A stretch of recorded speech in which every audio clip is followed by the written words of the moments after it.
镜子在东方文化中有着许多的寓意和象征。古语曾说过：覆水难收，破镜难圆。镜子的破碎往往代表了某些的不祥含义。你们知道关于镜子有许多有名的都市怪谈吗？相传说将两个镜子面对面的放着，然后人站在中间，会照出无数个自己。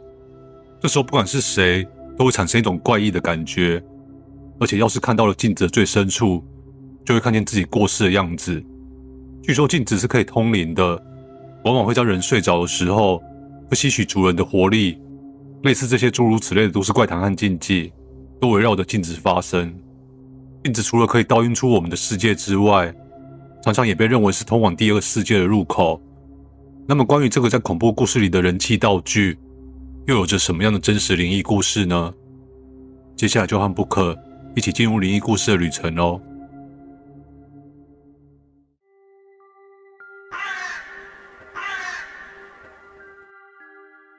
我们家是一个11个人的大家庭，全部都一起住在同一间屋子内。但我们家不大，房间也不多，所以我和我妹妹从小到大都睡在同一个房间。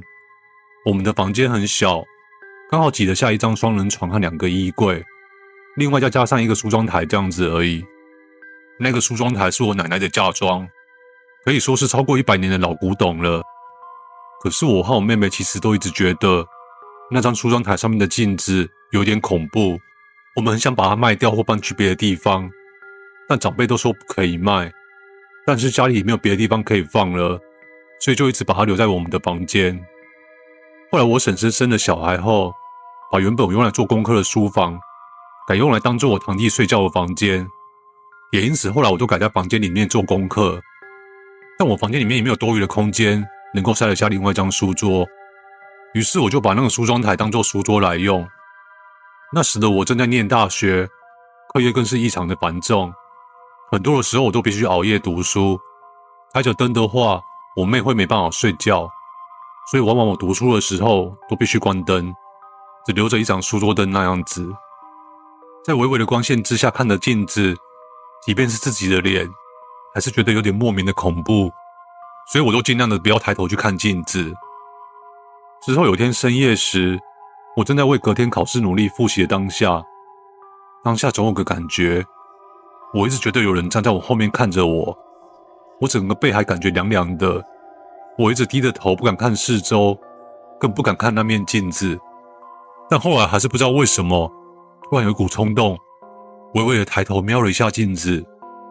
那时候房间很暗，不是看得很清楚，但我隐隐约约的看到有一层半透明物体之类的东西就在我后面。我当时心里一直害怕的默念着阿弥陀佛阿弥陀佛，然后不久之后那个透明的东西才消失了。还有另外一个晚上，大约是半夜2、3点左右，我妹那时候一直踢被子，还把被子甩起来再盖回去，那是我妹每次生气的时候会做的事情。所以那时候我猜想说，会不会是我用电脑打字的声音太大声了，吵到她不开心了。我当下问了一下妹妹是不是这个原因，但是妹妹不理我，就翻过身去面向另一边。或许我也就不管她了，继续写我的报告去。但这时我敲键盘时就敲得比较轻了。隔天早上我还跟我妹妹道歉，但是她一样不理我。我当时觉得很奇怪，我又不是故意吵醒她的，有必要那么生气吗？我便继续问她说，你为什么要那么生气啊？只见妹妹没好气地说，这还用问吗？你昨天带男生回来，还带进房里面，我的睡衣穿成那样子，你怎么可以带男生进来啊？至少要先跟我说一声吧。我听了一头雾水，就跟她说她应该是看错了。妹妹却说，她很明确的就是看到一个男生站在我旁边，而且他一只手还搭在我的肩膀上面。我们两个就这样确认完之后，最后得到的结论就是我妹看到好兄弟了。于是我们便跟爸爸说了这件事情，然后问说可不可以把梳妆台搬去别的地方啊？但是老爸不信，一直就认为是我妹妹看错罢了。我妹很生气，就跟爸爸说，如果你不信的话，今晚去我们房间睡啊。然后我们就跟老妈睡。老爸用着嗤之以鼻的表情说着，好啊，那有什么问题啊？但是如果老爸我连续睡3天都没有事的话，以后就不要再烦我关于梳妆台的事情了，知道吗？我们两个点点头示意着没问题。之后隔一天早上，我们刚起床，一走出房间后，就看到我爸睡在客厅的沙发上。我们问爸爸说：“怎么不睡房间啊？”爸爸一句话都不说，只答应了我们，等等就把那个梳妆台搬去我们家外面的仓库里面。究竟那个梳妆台和那个男生跟我们家有什么样的渊源呢？我们是不知道，但自从把梳妆台放进仓库后，我们就再也没有在房间里面看到什么奇怪的东西了。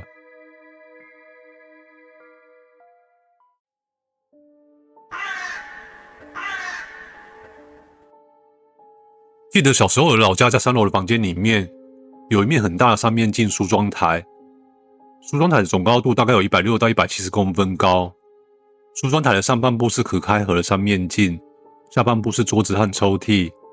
这个3面镜呢，本来最早的时候是放在靠房间中间厕所附近的位置，后来长辈们觉得正对入口的门不好，后续便摆放到了靠近门口的位置。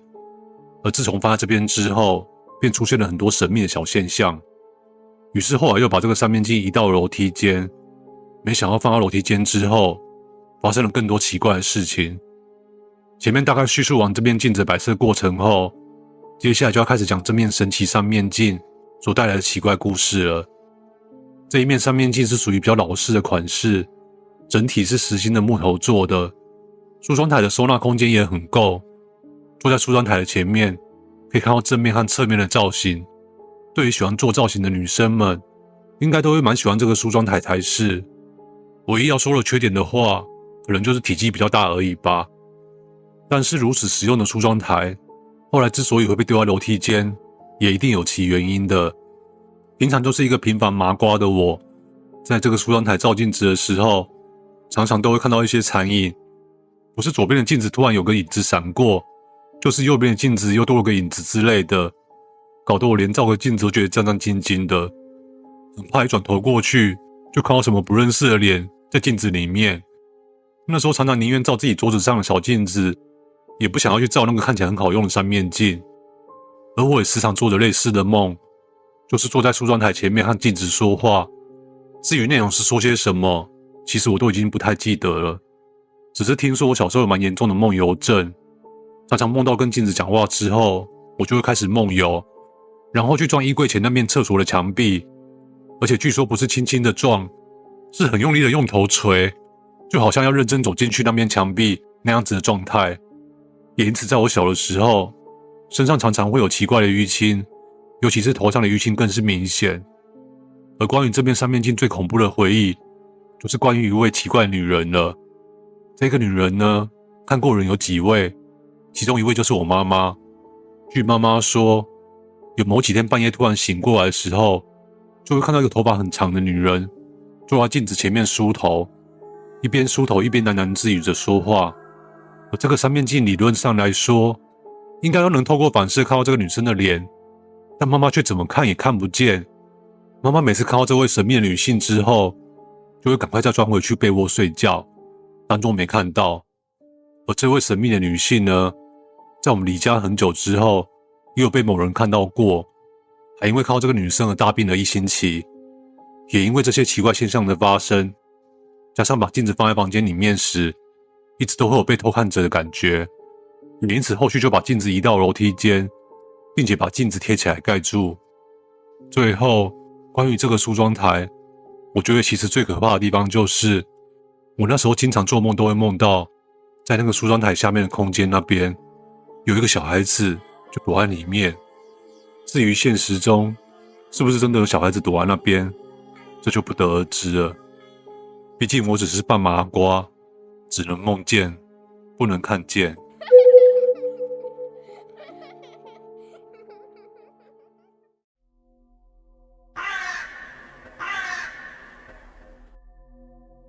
那是我上高中时候发生的事情，到现在的我都认为说，这些老物件是有灵魂的，所以我特别抵触用这些存在很久的物品。这件事情发生的时间算起来也大概有10几年了。那时候的我刚开始上高中，我是属于比较活泼的那种个性，由于高中离我家太远了，我妈就租了一间老公寓陪我一起住。当时就觉得离学校近，租金又便宜，也因此就住了下来。我妈是个闲不住的人，虽然这间老公寓很久没有人住了，但是经过她的细心整理之下，倒也是呈现焕然一新。房子里面的老家具也被她整理得特别整齐。我的房间里面有个老式的梳妆台，是中间有一面大镜子的那种。我其实刚开始的时候很排斥这种东西，毕竟一个男生的房间里面出现一个梳妆台还是蛮奇怪的。但我妈妈说，这个梳妆台桌面挺大的，刚好方便我当书桌使用。如果我要是不喜欢镜子的话，可以用课本把它挡住镜面就好。于是后来我就没有再在意这个梳妆台了。一直到后来有一天，有一件奇怪的事情便发生了。记得那一天我妈帮我做好晚餐后，就回家拿一些换季的衣服，并嘱咐我回家不要乱跑，在家里好好写作业，因为再过几天就要月考了，我便直接回家复习功课。可能是读书读得太投入的关系，一直到我妈回来叫我吃饭之后，这时候的我才终于感觉到肚子有些饿了。这时的我抬起头，看向镜子里面的自己，发现在我额头中间眉心的位置，莫名的出现了一大块血迹。我用手摸了一下额头，但是手上什么都没有。当我再一次抬起头时，刚刚那个血迹就将凭空消失了。虽然我是真的希望我看错了，但是我保证，当时的我没有眼花看错，那个画面是那么的真实逼真。就在这时，我妈端了一碗面进来给我吃，看我当下的脸色似乎不是很好，并开口问我说怎么回事。我当时真的很想把这件事跟我妈说，但是话到嘴边却说不出来，可能是怕我妈害怕的关系吧。而后续我吃完面之后，把碗送进了厨房，然后跟我妈闲聊几句之后，我就回房间了。我鼓起勇气找了几张白纸，接着便把梳妆台上面的镜子全部无死角的贴满封住，然后就安心的睡觉去了。没过一会，我似乎开始听到一阵一阵那种划玻璃的声音，那个声音并不是很明显，但已经足够让我听到。但是我心里太害怕了，索性就蒙着头不去想不去看。没过一会之后，那个声音就慢慢消失不见了，而没多久后我也就慢慢睡着了。这一个晚上算是没有再发生什么事情。第二天我妈叫我起来吃早餐，我看见镜子上面的白纸都不见了，就连我用来封镜子的双面胶都没有了。这一天我整天精神不济的，一放学就立马回到房间里面。我妈妈这时还没回来，我就壮着胆子走在镜子前面，对着镜子说着：我不是这间房子的主人，如果你有什么事情的话，不要来找我，找我的话我也帮不了你啊，只是暂时住在这边，如果你不喜欢有人打扰的话，我可以离开啊。我还记得，在我说完的那个当下，梳妆台上面有一支笔，就这样莫名其妙掉在了地上。我瞬间鸡皮疙瘩起了满身，用着发抖的声音说着：我明白了，我们明天就搬走。接着后面，我和我妈说了这件事情，我妈便急忙的解除了租约，连忙带着我逃离了这间诡异的房子。这就是我当时经历的恐怖故事。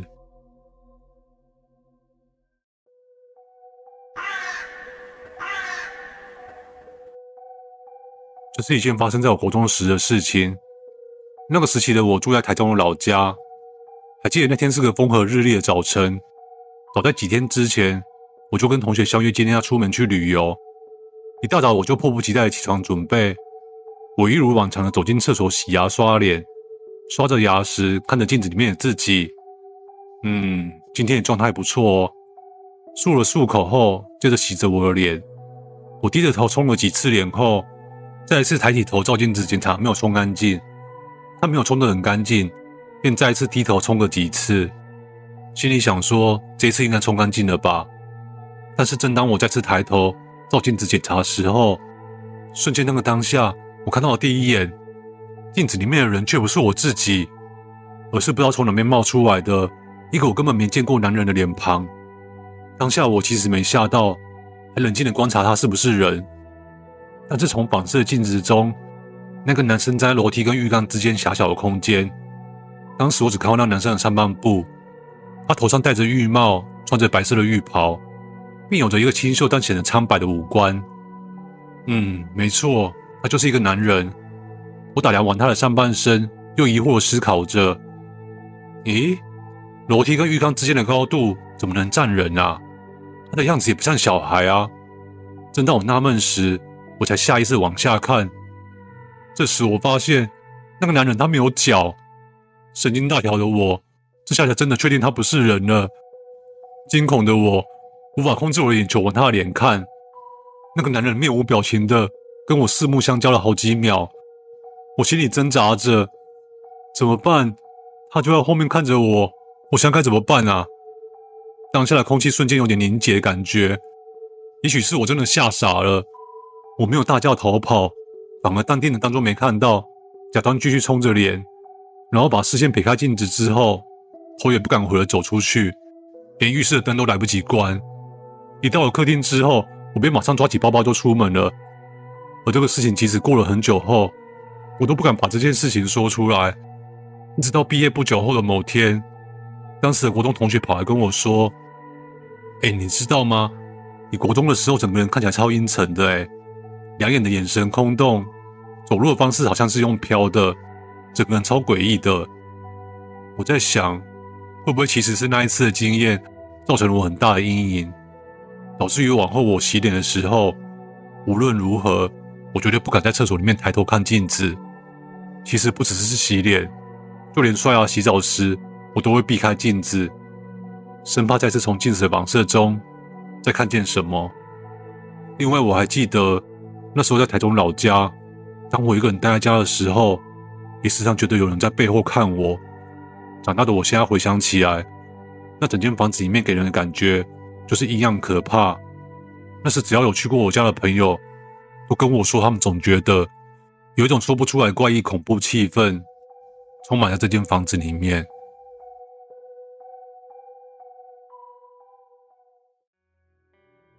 从风水的角度来说，镜子是一种很阴、很寒冷的东西，对摆设时有许多禁忌，像是如果发现镜子有破裂，就必须马上更换，否则会有血光之灾。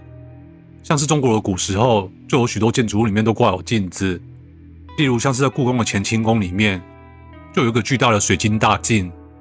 另外像是雍正皇帝看书休息的养心殿里面，在屋子的后面有个木质的墙壁上面，就挂了一面镜子。